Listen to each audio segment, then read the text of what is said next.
Very good afternoon, dear students. I, Dr. Gunjan Lotwala, welcome you all on behalf of Agarwal Vidyavihar English Medium College in the written and spoken communication session.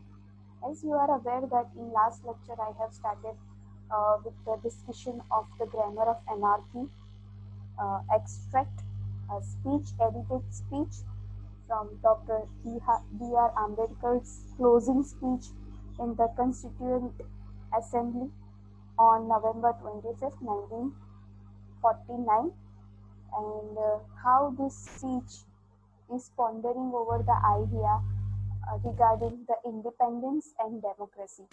And he is rather giving the particular discussion on our Indian diversity, diversity of India, and details that changes the country would face in implementing the constitution. So grammar of anarchy means grammar means, this is not English grammar, I would like to remind you again. This is set rules which was degraded or destroyed by the non-recognized authority. So this is what about the title, the grammar of anarchy, which was basically a speech given by B.R. Ambedkar. So half of the prose that I have discussed with you. Now, before moving ahead with the remaining portion, I would like to just remind you that what B.R. Ambedkar is talking about. So he is pondering in the very beginning with the question uh, towards the audience or towards the reader, that what do you think that India is getting independence on 26 January 1950, or India will be an independent country. How? Because it will get its own constitution, right? So he is asking the question to the audience and the reader, that do you think that India will maintain her independence, or India will lose it again? So he is giving rather certain uh, uh, reasonable points regarding these questions also, because he is telling that we as an Indian or politician, what they are doing or what we are doing, that we are giving priority to creed, not the country.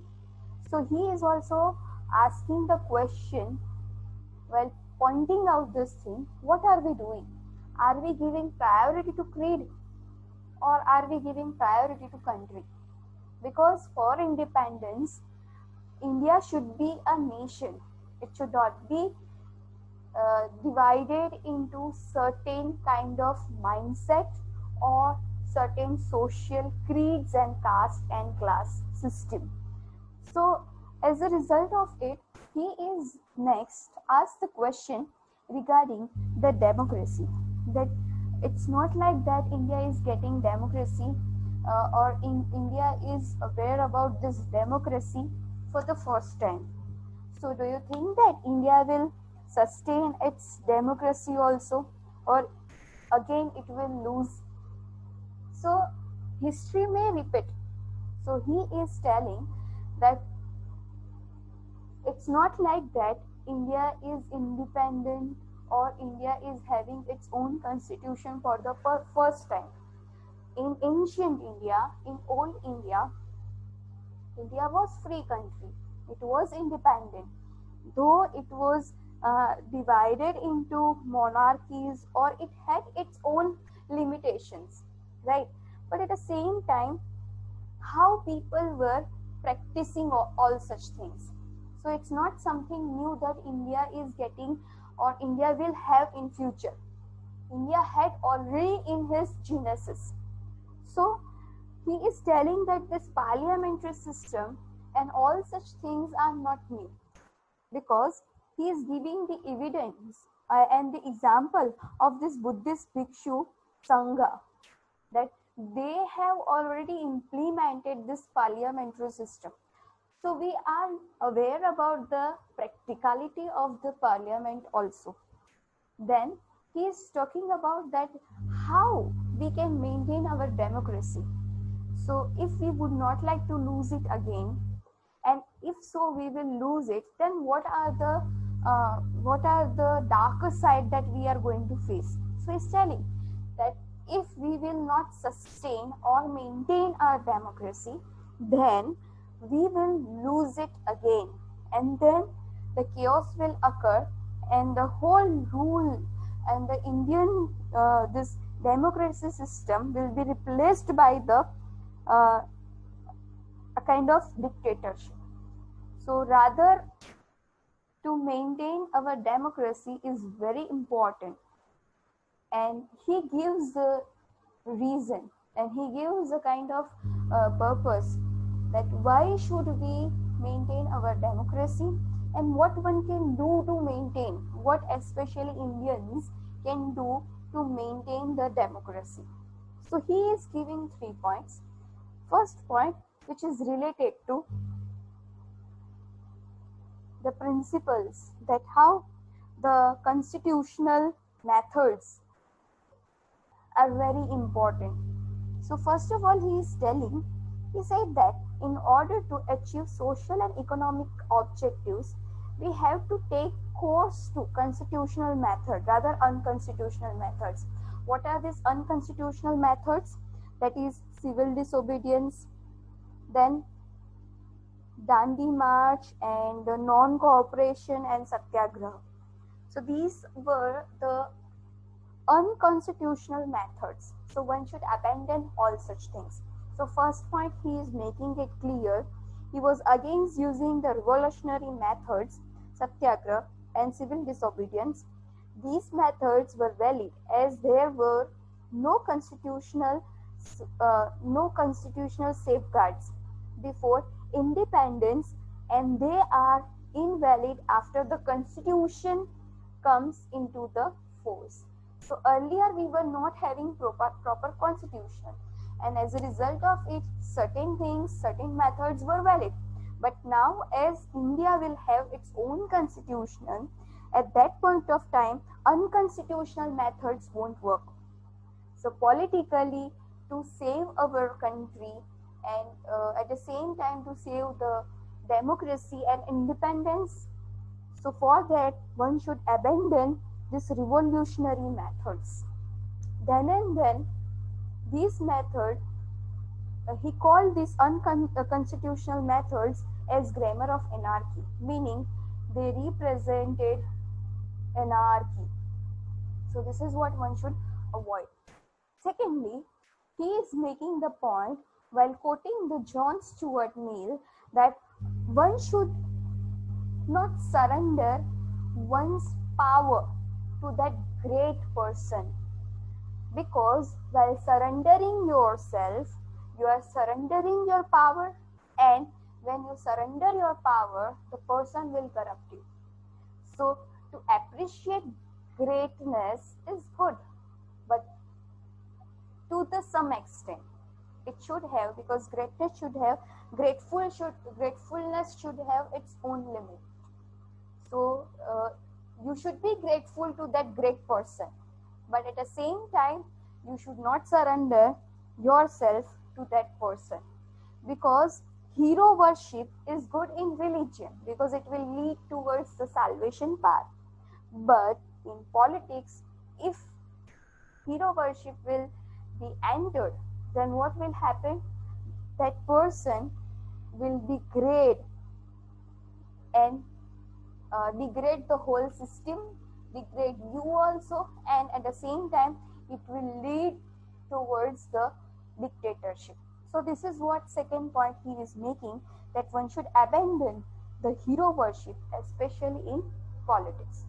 Now thirdly, I have mentioned this thing also, that thirdly he is making the point that political democracy, if you would like to create, or if you would like to make that political democracy, first of all you should have the social democracy as well, because India is a country where diversity you see, and this diversity is based on class, caste, region, religion, and all such things. So socially and psychologically, people should have a kind of unity. Then and then it can create the nation, India as a nation. So how to create? So he's asking the question, what is the meaning of social democracy? So social democracy, it means that a way of life which recognizes liberty, equality and fraternity. So liberty, that is free from control, then equality without any differences, and fraternity, brotherhood. So these three things should go together. So he is making the point in third his points of this, how to save or how to protect the democracy, where he is making this third point, that to create political democracy, first of all we should create social democracy. And what is the meaning of social democracy? Social democracy means liberty, equality and fraternity as the principle of life. Then and then one can create the political democracy. So if you create political democracy without social democracy, then it will be the hollow democracy. Hollow, right? So it is without any kind of base. So he is telling further in this third point that liberty, equality and fraternity, these three things should go together. Liberty cannot be divorced from equality and fraternity. Liberty cannot be separated by this equality and fraternity. The same way equality cannot be separated by liberty and fraternity. And the same way fraternity cannot be separated or divorced by this liberty and equality. So that's how these three things go together. You cannot manipulate these three things without each other. So this is what he is making point on the social democracy. Now moving ahead with the remaining portion, he is telling on the 26th of January 1950, we are going to enter a life of contradiction. So he is telling that after 2 months when he is delivering speech, he is forecasting the future. He is pondering over the future.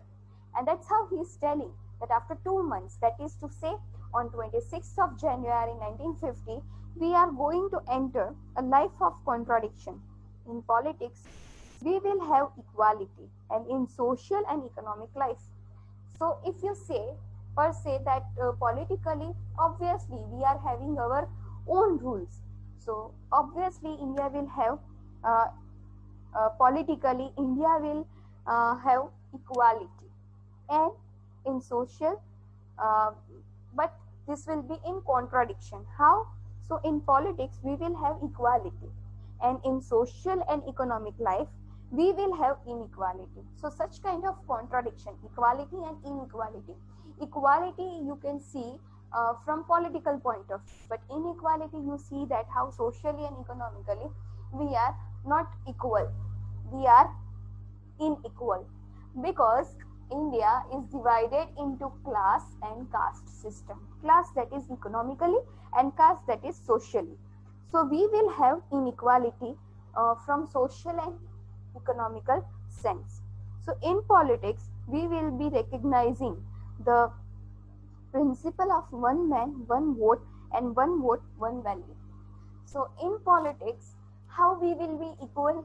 Because we will recognize the principle of one man, so per head, per vote, and that vote will have its own value. The same way, it is not the same, it is different. How? So in our social and economic life, we shall, by reason of our social and economic structure, continue to deny the principle of one man, one value, because we will see or we will judge the person by their social and economical status. So one man and one man, one value, we won't be justify this principle. So the way politically we are able to justify that one man means per head per vote, and that vote has its own value, but socially and economically it is useless. So how long shall we continue to live this life of contradiction? So how long we can survive like this way, where a life is divided into certain kind of contradiction? Somewhere you find equality, that is related to politics, but socially and equally you are unequal. So how long shall we continue to deny equality in our social and economic life? So if equality should be there, then equality should be there in every strata of our life.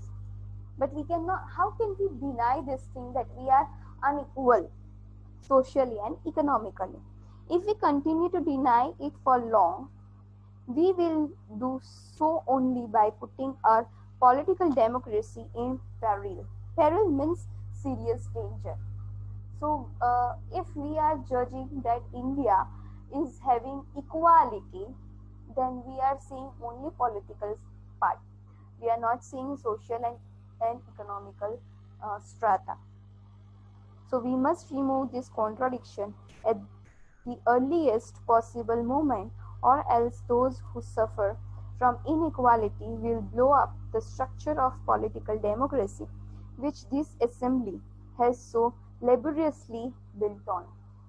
So I would like to remind you that he is the architecture of this Indian constitution, and that's why he is telling that we should do away with this contradiction, where at one point of time, on one hand you see the equality, on the other hand you see inequality.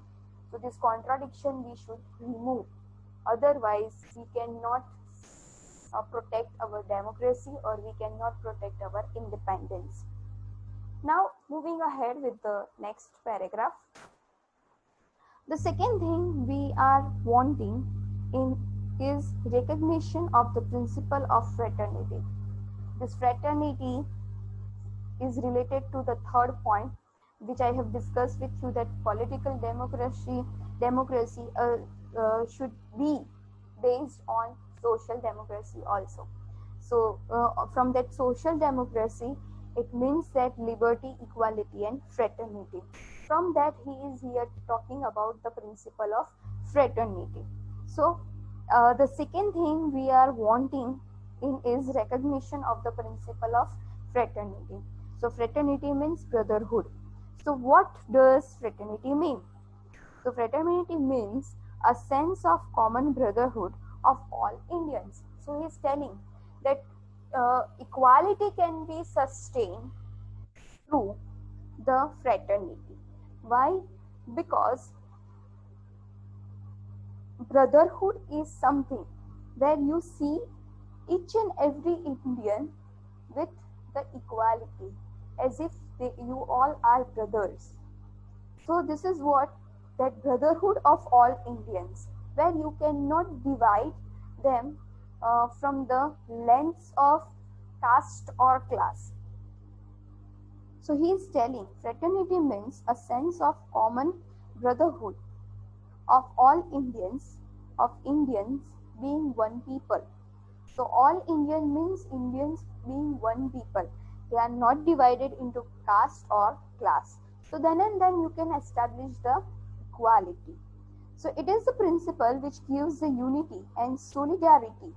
Solidarity means a bond of unity between individuals.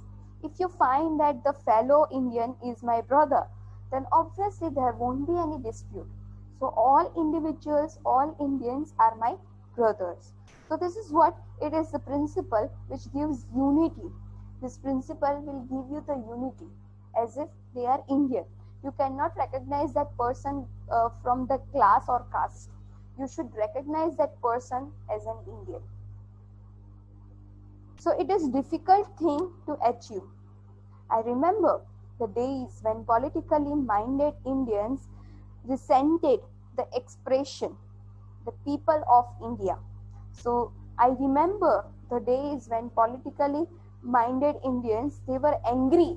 Resented means angry on the expression that the people of India. They preferred the expression the Indian nation. So rather they were having that Indian nation, not people of India, but they all are representative of Indian nation. I am of the opinion that in believing that we are a nation, we are cherishing a great delusion. But when we say right now that India as a nation, we are in delusion, we are in false belief.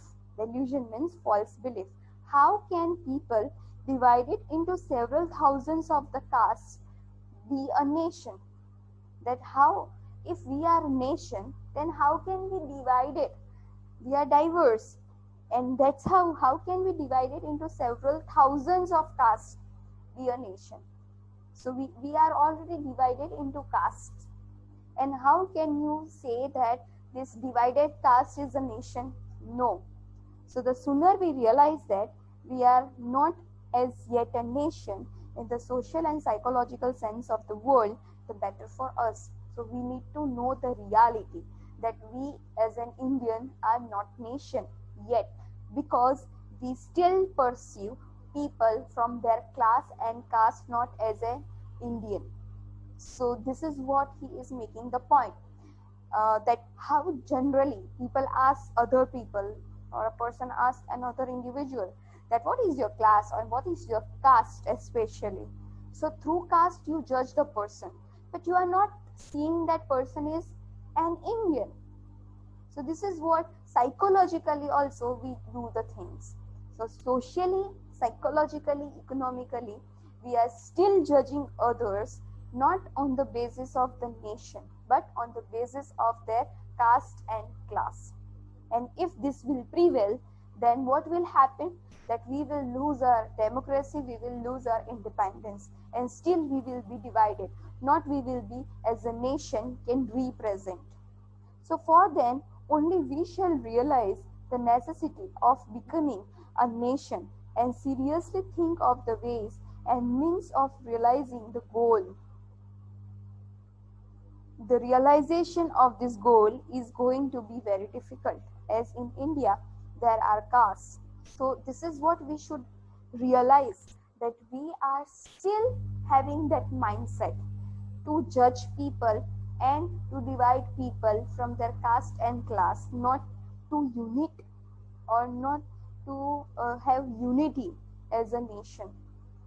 So it is very difficult to set this goal that India should be a nation, and it is as difficult as to avoid this casteism and classism. So the castes are anti-national. So this is what he is telling. When we started dividing people into caste and class, then the whole method is anti-national. In the first place, because they bring about the separation in social life. They bring about this what they have started. So they bring about the separation, because this is what makes the people different and diverse, and this is what where the gap is prevailing. We should create unity, but when we create casteism and classism, at that point of time we are creating a kind of diversity. We divide people, so division is occurring. They are anti-national also because they generate jealousy and antipathy between castes. So when casteism prevails, it means that somewhere a kind of grudges, jealousy, antipathy means feelings of dislike prevail, and that it leads to the distance between the caste. But we must overcome all these difficulties if we wish to become a nation in reality. But these are the difficulties that we need to recognize, and until and unless all Indians they are not recognizing this, one cannot overcome all such things. So this is why it is difficult. But to overcome these difficulties, one has to see the person or see the fellow brother as a Indian, as a brother. It should have a fraternity among themselves. So for fraternity can be a fact only when there is a nation. Without fraternity, equality, and liberty will be no deeper than cost of point. So, fraternity is important, and without fraternity, equality and liberty will be useless. And that's why he is making the point that the three things go together. In the next paragraph, he is making the point, but there can be no gain saying that political power in this country has too long been the monopoly of a few, and the many are not only beasts of burden but also beasts of prey. So he is telling that in this country, the political power, what they are doing, they are corrupting. So it is their monopoly. Monopoly means the political power is under their control only. And what are they? They are few people. And many, those who are ruled by them, they are beast of burden, means benefits of this uh, uh, control or monopoly of these people, and beast of prey, or the cruelty and ruthlessness of this ruler. So this monopoly has not merely deprived them of their chance of betterment, it has saved them of what may be called the significance of life. So this monopoly has not merely deprived them from their chance of betterment, because they are having their own rule, they are controlling other, so obviously they are progressing, they are always seeing their own betterment, not the others, not the fellow brothers of the Indians. So it has saved means destroy others, those who are majority, those who are weaker, they are rather sucking the blood and getting themselves in better position. What may be called the significance of life? And this is what may be called the significance of life, living life. So these are the mentality of the politician, that they are manipulating the other people. They are manipulating the majority of the people by sucking their blood, by making them or having the benefits out of their taking benefits or advantage of them, and they are doing a kind of ruthless or degrading the rules. So these downtrodden classes are tired of being governed. They are impatient to govern themselves. This urge for self-realization is the downtrodden classes must not be allowed to devolve into a class struggle or class war. Devolve means roll down or break down. So this is the urge for this downtrodden people, this majority of the people who are ruled by this certain set of the people or few people. They are they are become the prey in the hands of this monopoly. So for them, they should create a kind of awareness that they themselves should not divide, or they themselves should not perceive as a no deprived of something. So they should break down this class and caste system, because they have to be into that class and caste war. It would lead to a division of the house. That would indeed be a day of disaster. And when they will, these all downtrodden people will indulge into this war, then what will happen? It will create the disaster, and then it will divide the whole India. So what he is telling, that would indeed be the day of disaster. For as has been well said by Abraham Lincoln, a house divided against itself cannot stand very long. So the house which is already divided inwardly, it cannot stand strongly, right? So therefore, the sooner room is made for the realization of this aspiration, the better for the betterment of the country, the betterment for the maintenance, for its independence, and better of the continuance of its democratic structure.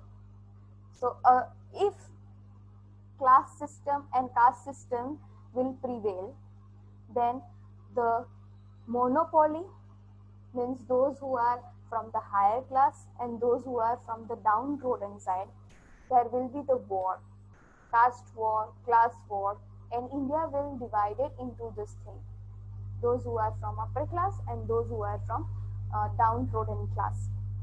And then what will happen when India will divide? Then it will create disaster again. As you know that how Britishers, they have adopted this idea, divide and rule, and that's how they established the colony and made Indians slave. So again history will repeat if we will do the same thing.